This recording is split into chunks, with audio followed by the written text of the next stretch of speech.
বৃন্দাবন ধাম ভ্রমণের জন্য আর নেই কোনো চিন্তা। রাধেশ্যাম কুঞ্জ এবং বৃন্দাবন বিহারী হোমস্টে আপনাদেরকে দিচ্ছে একই ছাদের নিচে সকল সুযোগ সুবিধা। এখানের প্রতিটা রুমই পরিষ্কার পরিচ্ছন্ন এবং রুচিসম্মত। প্রতিটা রুমেই অ্যাটাচ বাথরুম, গিজার, কমোড এবং পরিষ্কার পরিচ্ছন্নতার কোনো কমই নেই। আরও থাকছে বাঙালিদের রুচিসম্মত প্রসাদের ব্যবস্থা, ব্রেকফাস্ট, লাঞ্চ, ডিনার। আরও রয়েছে প্যাকেজ ট্যুর, সব ধরনের গাড়ি পরিষেবা, 84 কোরস পরিক্রমা, সাইট সিনের সুব্যবস্থা ইত্যাদি। স্ক্রিনে দেওয়া নাম্বারের সাথে অবশ্যই যোগাযোগ করবেন, হোয়াটসঅ্যাপ করবেন। রাধে রাধে মিত্র, ধাম সেবা উত্তম চ্যানেলে আপনাকে অনেক অনেক স্বাগতম। আজকে যার দুয়ারে মিত্র দাঁড়িয়ে রয়েছি, এটি কার দুয়ার জানেন? সেটি হলো আমাদের ভগবান শ্রীকৃষ্ণ এবং রাধারানীর প্রিয় সখী, যার নাম হলো ললিতা সখী। ললিতা সখীর দুয়ারে এইমাত্র এসে পৌঁছালাম।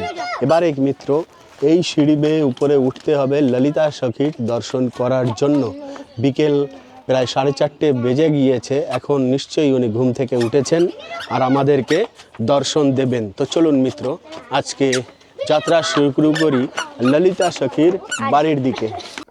তো মিত্র আসুন, এবারে ললিতা সখী এবং ভগবান শ্রীকৃষ্ণ রাধারানী, এনাদের তো অনন্ত লীলা রয়েছে, তার মধ্যে থেকে একটি সুন্দর সুমধুর লীলা আমরা স্মরণ করি, যাতে আমরা রাধারানীর এবং ললিতা সখীর কৃপা প্রাপ্ত হতে পারি। তো ভগবান শ্রীকৃষ্ণ বিভিন্ন রূপ ধারণ করে, কখনো অন্য গোপ বেশে, কখনো চুড়িয়ালা, কখনো নিজের নাম বদল করে বিভিন্ন রূপে রাধারানীর সঙ্গে দেখা করতে আসতেন। একদিন ললিতা সখীর সঙ্গে শ্রীকৃষ্ণের দেখা হয়। তখন শ্রীকৃষ্ণকে বলে যে, হে কৃষ্ণ, তুমি বিভিন্ন ছদ্মবেশে আসো, তার মধ্যে বেশিরভাগ হলো স্ত্রী রূপ ধারণ করে তুমি রাধারানীর সাথে দেখা করতে আসো। আর আমাদের এই বর্ষানার ব্রহ্মগিরি পর্বতের বিভিন্ন স্থানে সখীরা বিচরণ করে, তাই তুমি যদি স্ত্রী রূপ ধারণ করো তাহলে আমরা বুঝতেই পারি না যে তুমি কখন আসছো, যাচ্ছ, কখন রাধারানীর সাথে দেখা করছো। কেন, রাধারানী তো সেই অন্দর মহলে বসে থাকতেন বিশ্বভানু বাবার নিকটে, আর সেখানে রাধারানীর সাথে দেখা করতে আসা কতটা কঠিন সে তো মাত্র কৃষ্ণই জানেন। তাই স্ত্রী রূপ ধারণ করে শ্রীকৃষ্ণ যখন আসেন, তখন তো কেউ বুঝতেই পারেন না যে কৃষ্ণ এসেছে। ললিতা সখী বললেন, তুমি যদি পুরুষ হয়ে দর্শন করতে আসো রাধারানীকে কখনো, তখন বুঝবো যে তুমি এসেছো এবং তোমাকে তখন হাতে নাতে ধরতে পারবো। তখন কৃষ্ণ বললেন, হে ললিতে, আমি যদি পুরুষ রূপ ধারণ করেও যদি আসি, তুমি ধরতে পারবে না। যদি একবার আসো তাহলেই বোঝা যাবে পারি কি পারি না। তখন বললেন, ঠিক আছে, শর্ত তাহলে লাগাও। বলে, হ্যাঁ, শর্ত? কি শর্ত? যদি তুমি আমাকে ধরে নিতে পারো যে আমি এসেছি, তাহলে আমি তোমার দাসত্ব স্বীকার করব, তোমার দাস হয়ে থাকব। ললিতা সখী বললেন, হ্যাঁ, আর যদি না ধরতে পারি তাহলে আমি তোমার দাসী হয়ে থাকব। এই কথা বলার পরে শ্রীকৃষ্ণ চলে গেলেন নন্দালয়ে। কিছুদিন পর যখন ললিতা সখী আদি সবাই ভুলে গেলেন এই কথা, তখন শ্রীকৃষ্ণ একদিন মণিবেশ ধারণ করলেন। বড় বড় দাড়ি, জটা এবং গেরুয়া বসন পরে চলে আসলেন বর্ষানাতে। তখন আগে থেকেই সবার ভাগ্য গণনা শুরু করেন, সবার নাম, ভবিষ্যৎ বিভিন্ন কিছু বলতে থাকেন। তখন ললিতা সখীর কাছে এই খবর পৌঁছায় এবং ললিতা সখীও চলে আসেন সেই মুনি বাবার কাছে। এসে বললেন, বলুন তো আমার ললাটে কি লেখা আছে, আমার হাতে কি লেখা আছে, আমার ভবিষ্যৎ কি? তখন বললেন যে, তোমার ললাটেই লেখা রয়েছে তোমার নাম হলো ললিতা। আর তুমি মাঝে মধ্যে ভাবো কৃষ্ণ কোন রূপ ধারণ করে হয়তো রাধারানীর কাছে আসবেন, এটাই তোমার মনের কথা। ললিতা সখী অবাক হয়ে গেলেন, আর ভগবান শ্রীকৃষ্ণকে তো চিনতেই পারলেন না। তখন ললিতা সখী মনে মনে ভাবলেন, এ এত কিছু যখন জানে, তাহলে এনাকে নিয়ে রাধারানীর কাছে যাই, নিশ্চয়ই রাধারানী খুশি হবেন। যথামতো সেই মুনি ঋষিকে সঙ্গে করে নিয়ে রাধারানীর কাছে গেলেন। রাধারানীর কাছে গিয়ে বললেন যে, রাধারানীর ভবিষ্যৎ যদি জানতে হয় তাহলে একটু হাতটা ধরে দেখতে হবে। তখন ভগবান শ্রীকৃষ্ণের এই কথা শুনে ললিতা সখী বললে, কেন? এতক্ষণ তো তুমি আমাদের ললাট এবং হস্তরেখা উপর থেকে দেখেই বললে, এখন হাত ধরে দেখতে হবে কেন? না না, আমি তো খুব একটা ভালো চোখে দেখতে পাই না, তাই একটু রাধারানীর হাতটা ধরে আমাকে দেখতে হবে। ললিতা সখী বললেন, আচ্ছা ঠিক আছে, দেখো। তখন রাধারানীর ভবিষ্যৎ গাইতে লাগলেন। যে তার হৃদয়ে সর্বদা হরির চিন্তন হয়, শ্রীকৃষ্ণের চিন্তা হয়, শ্রীকৃষ্ণের বিরহে কাঁদেন, সবসময় শ্রীকৃষ্ণের কথা ভাবেন। ললিতা সখী তখন বললেন, হ্যাঁ সত্যি তো তাই। আচ্ছা বলো তো, শ্রীকৃষ্ণ কি আমাদের এখানে আসতে পারবেন? উনি কি প্রবেশ করেছেন এই ব্রহ্মগিরি পর্বতে? তখন বললেন, হ্যাঁ শ্রীকৃষ্ণ তো অলরেডি চলে এসেছেন এখানে। বলে কোথায়? এই মুহূর্তে কোথায় পাবো তাকে? বলে আছে, খুঁজে দেখো। বলে পুরুষরূপ ধারণ করে? বলছেন হ্যাঁ নিশ্চয়ই। তখন বললেন, আচ্ছা কোথায় কোথায়? বলে এই যে তোমার সামনে বসে রয়েছে। তখন ললিতা সখী অবাক হয়ে গেলেন যে আচ্ছা এই তাহলে শ্রীকৃষ্ণ। তখন বললেন, কি ললিতে, এবারে তুমি আমার দাসী তো? বলে প্রভু, আমি তো চাই এটাই, জন্ম জন্মান্তর যেন আপনার দাসী হয়ে থাকতে পারি। তো মিত্র, এরকম সুন্দর সুন্দর লীলা এই ব্রহ্মগিরি পর্বত এবং ব্রজধাম জুড়ে গোবিন্দের রয়েছে। তো চলুন এবারে যাই আমরা সেই মিষ্টি সখী ললিতা সখীর গৃহে। ললিতা সখী আসলে গোবিন্দের সবচাইতে অন্যতম বুদ্ধিমতী একজন সখী এবং রাধারানীর সব লীলা, ভগবান শ্রীকৃষ্ণের লীলায় সহায়তা করতেন, দুজনকে একত্রিত করতেন, দুজনের বার্তালাপ দুজনের কাছে পৌঁছে দিতেন। আর বিশেষ করে ভগবান শ্রীকৃষ্ণকে তাম্বুল সেবা করাতেন। তাম্বুল সেবা মানে হলো পান, আর সে পান জর্দা বা সুপরির নয়, নারকেল দিয়ে। হ্যাঁ, আজও পর্যন্ত এই মন্দিরে ললিতা সখীর উদ্দেশ্যে নারকেলের পান দেওয়া হয় এবং ললিতা সখী এখনও পর্যন্ত গোবিন্দকে নারকেল পান সেবা করান প্রতিদিন এসে। এটিই হলো এখানে ব্রজবাসীদের মান্যতা। আপনিও যদি তাম্বুল সেবা করতে চান, নিশ্চয়ই ললিতা সখীর এই গৃহে আসবেন এবং দর্শন করবেন, কৃপাধন্য হয়ে যাবেন। তো চলুন মিত্র, এবারে আমরা ললিতা সখীর গৃহটি দর্শন করি। আর বিকেলবেলা এরকম ব্রজবাসীরাও সবাই মন্দিরে যান। ছোট ছোট বাচ্চারা এই বয়স থেকেই যদি মন্দিরে যাওয়ার অভ্যাস করেন, তাহলে বড় হয়েও নিশ্চিত মন্দিরে যাবেন, পরিক্রমা দেবেন এবং ধর্মপরায়ণ হবেন। কিন্তু আমরা কি করি? আমরা কিন্তু বাচ্চাকে সেই শিক্ষাটি দিই না অনেক ক্ষেত্রে, আর সে কারণে এই বাচ্চা বিগড়ে গেলে লাস্টে আমরা হায় হায় করি। কিন্তু ব্রজে এরকম কোনো ব্যাপারই নাই। তো যাই হোক, চলুন। আর বিশেষত আমাদের ললিতা সখী ভগবান শ্রীকৃষ্ণকে তাম্বুল সেবা করাতেন, আর সেই তাম্বুল প্রসাদ ভোগ লাগানো হয় কিন্তু ললিতা সখীর গৃহে। আর ললিতা সখীর গৃহের নিকটেও যারা এই সময়ে বসবাস করেন, তারাও কিন্তু ললিতা সখীর থেকে কম নন।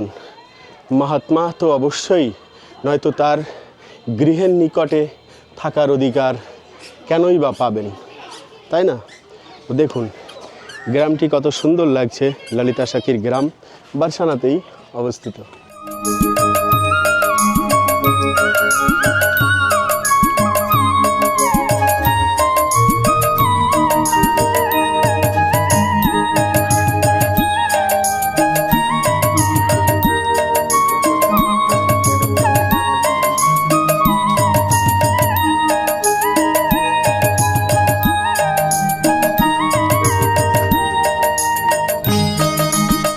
তো আমরা এখন বসে আছি ললিতা সখীর গৃহে, আঙিনায়। দেখুন ললিতা সখীর উঠান এবং তার বাড়ির আঙিনা কত সুবিশাল। দেখুন, এই দেখতে পাচ্ছেন, একটি বারান্দা যদি ললিতা সখীর এত বড় হয়, তাহলে তার বাড়িটি কত বড়। এবারে তো প্রশ্ন হতে পারে মিত্র, যে তাহলে ললিতা সখীর বাড়ি কই? হ্যাঁ, এটাই বাড়ি, এটাই ললিতা সখীর ভিটে, ঠিক আছে? যেখানে আজকে এই মন্দির দাঁড়িয়ে রয়েছে, এখানেই ললিতা সখীর বাড়ি ছিল এবং কালের গতিতে ধীরে ধীরে রিকনস্ট্রাকশন হতে হতে হতে হতে পরিবর্তন হয়ে যায়। তো চলুন এই বাড়ির আঙিনাই আমরা দর্শন করি। আর কি, এখান থেকেই কৃপা পাবো আমরা ললিতা সখীর। এই যে দেখুন কত ভক্তদের নাম অঙ্কিত রয়েছে এই ললিতা সখীর গৃহের চারিদিক। তো কত বড় ললিতা সখীর মহল। হ্যাঁ, আধ্যাত্মিক জগতের চোখ দিয়ে দর্শন করলে অবশ্যই মিত্র সুফল পাওয়া যাবে, ললিতা সখীর আশীর্বাদ পাওয়া যাবে। আর দেখুন ললিতা সখীর আঙিনায় কত মায়েরা বসে রয়েছে, কত ভক্তরা বসে রয়েছে। বিকেলবেলা সুখ দেখুন, এখানে বসেই সবাই ভজন করছেন, আনন্দ করছেন। তো অবশ্যই আমরা মন্দিরের ভিতরে প্রবেশ করব। তার আগে এই যে দেখুন, ললিতা বিশাখা সখী কি জয়, আমরা ললিতা সখীকে দর্শন করে নিলাম মিত্র। এই যে আমাদের ললিতা সখী হাতে করে তাম্বুল সেবা করাতে নিয়ে এসেছেন গোবিন্দের জন্য, অথচ ললিতা সখীর চরণ দর্শন করতে পারছি না। আহা, দেখেছেন, এই হলো সব অষ্টসখীরা রয়েছে। এক রাধারানীর অঙ্গ থেকেই এনাদের জন্ম, এনারা আবির্ভূত হয়েছেন ব্রজধামের বিভিন্ন গায়ে এসেছেন আবির্ভূত হয়ে গোবিন্দের সেবা করার জন্য। মিত্র, সেই পবিত্র ধাম আর সেই পবিত্র ব্রজধাম, আর এখানে ব্রজবাসীরা কিন্তু কীর্তন করেন, মানে ওনাদের মতো করে ওনারা ভজন করেন। চলুন ললিতা সখীকে দর্শন করে আসি।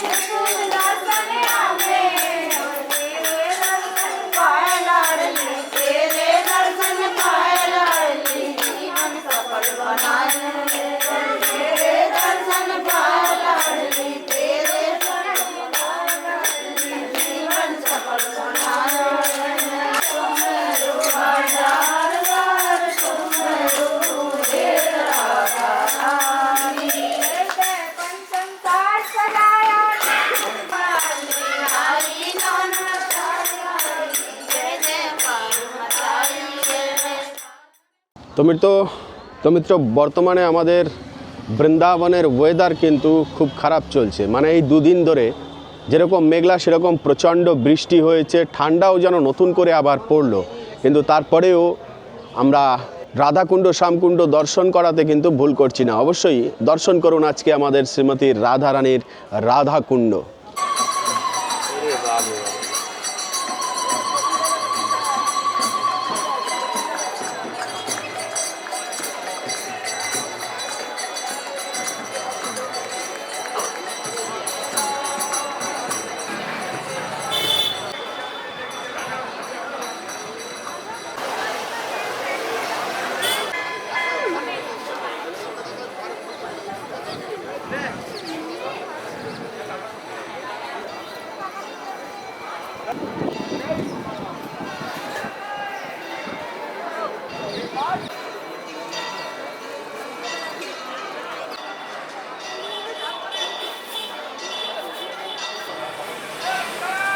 আজকে কিন্তু আমাদের শ্রীমতী রাধারানীর এই রাধাকুণ্ডের জলের রং কালো করে দিয়েছেন, পুরো একদম কালো।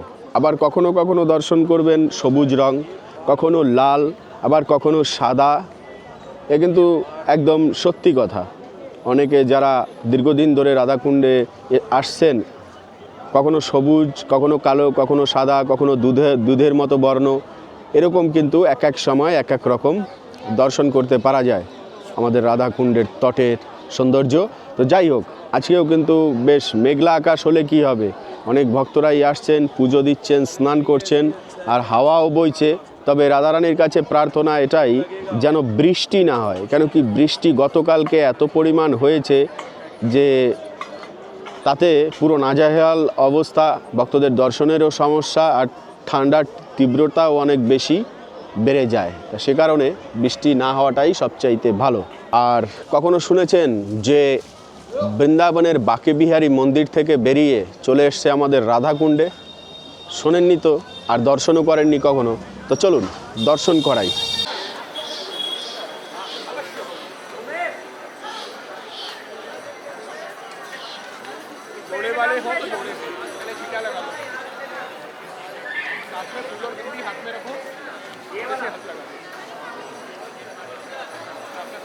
তো এখন আবার যেন সন্ধে হয়ে এসছে, এরকম কিছু সময়ের মধ্যেই। একটু আগে একটু রোদ ভাব ছিল, কিন্তু এখন আর রোদ ভাব নেই, আবার সন্ধে হয়ে এসছে এরকম ভাব। মানে বৃষ্টি আবার যদি হয় কীরকম অবস্থা হবে, বিভৎস বৃষ্টি গতকালকে, তার উপর এরকম। তো যাই হোক, এখন রনি যাচ্ছে একটুখানি সবজি বাজার করার জন্য। বেলা এখন দুপুর গড়িয়ে এসেছে, প্রায় দোকানপাট সব বন্ধই হয়ে যাচ্ছে। আর সবজি আমাদের বর্তমানে কি রয়েছে আইটেম দেখুন, কী কী পাওয়া যাচ্ছে। পালং শাক তো 12 মাসের জিনিস, পালং শাক, বাঁধাকপি, ক্যাপসিকাম, বিট, গাজর, ফুলকপি, সিম, বিন, এটা কী শাক জানো? মেথি শাক। আচ্ছা, বড় লঙ্কা, ভেন্ডি, ব্রোকলি, কুমড়ো, করলা, এই সব যা হয় আর কি, এই আমাদের 12 মাস চলে। তো যাই হোক, এই রনি কম হয়ে গেল তো মনে হয় বাজার, হ্যাঁ? আছে। अच्छा एमनीते सब आछे। टमेटो टमेटो बढ़िया लगा। टमेटा कैसा दे रहा है किलो? नहीं वैसे किलो कितना रुपए चल रहा है? 40 টাকা টমেটোর কিলো চলছে। এই হলো ব্যাপার। তো যাই হোক মিত্র, বাজারের আপডেটের সাথে সাথে আজকের এই ভিডিওটি এখানেই এন্ড করছি। পরবর্তী ভিডিওতে আবার দেখা হবে, কথা হবে। সে অবধি ভালো থাকবেন, সুস্থ থাকবেন। রাধে রাধে।